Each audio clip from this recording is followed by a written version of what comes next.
Hey everybody, and welcome to this video. It's a continuation in my series on An Inspector Calls, an analysis of the character of Eva Smith stroke Daisy Renton, depending on which part of the play we're in.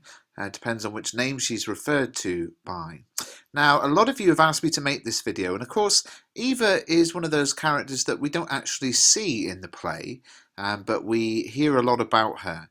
And it's quite interesting to analyse the character because in some ways you could say, well, we learn a lot about her and what a good moral person she is. So the way that she, refused to take the money when she knew it was stolen, the way that she refused to get married because she knew she wasn't loved, didn't just want to do it because she thought that she'd have some sort of financial provision for herself and for her child. So Eva, I think I'll just refer to her as Eva through the video. Eva is in a lot of ways a good moral person, even though she doesn't actually appear in the play. The things that we learn about her impress us. Now, everything that I'm going to go through comes from the ebook, Mr. Bruff's Guide to an Inspector Calls, written by Georgina Bottomley. Pick it up at mrbruff.com or amazon.co.uk. It really does contain everything you need to know, including sample questions and answers. So Eva can be seen as representative of all of the poor, disadvantaged women in society. Why? Because of that surname, Smith.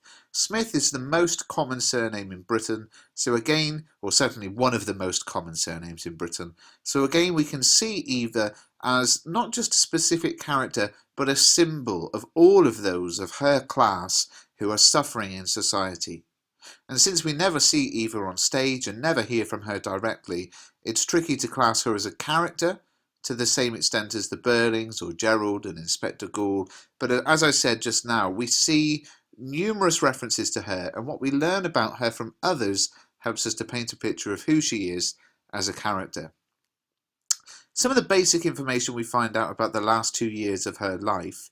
Well, firstly, she worked hard for Burling and Company, but she went on strike due to unfair pay, and this behaviour was similar to that of coal miners and other workers at the time of the play who were also striking for better pay and working conditions.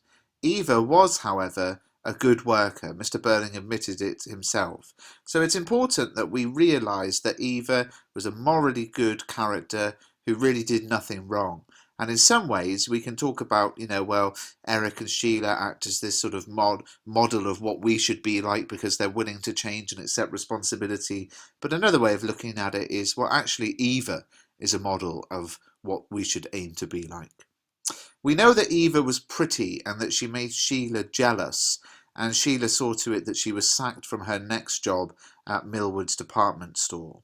And after this, she attracted the attentions of Gerald and Eric. And we know that despite her difficulties, she did have morals. So in this way, Priestley effectively contrasts her to the Burling family, who at the start of the play do not seem to have many morals at all. Eva refused to marry Eric and refused money from him when she found out it was stolen. She was strong enough to demand a fair pay rise, but did reach low points of working in the Palace Theatre bar and eventually, of course, committing suicide when she was pregnant with Eric's baby. Priestley uses Eva as a way of making the Burlings realise the effect of their actions on an individual. Are Eva Smith and Daisy Renton even the same person?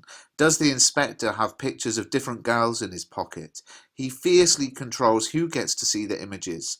But ultimately, it doesn't matter. Each character treated a person badly, and it doesn't matter whether it was the same person or not. They're all still to blame for their actions. By making us doubt exactly who Eva is, and whether or not she could be multiple people or whether she committed suicide, Priestley highlights that this story is not merely about the tragic death of one young girl. The message of social responsibility must be applied to all of us. It shouldn't matter who a person is, male or female, rich or poor, everyone should be treated fairly and with respect. And overall, Eva can be seen as a victim of other people's selfishness. Just a quick video, guys, but I made it because you've been asking for it. Hope you found it useful. Please do subscribe to the channel.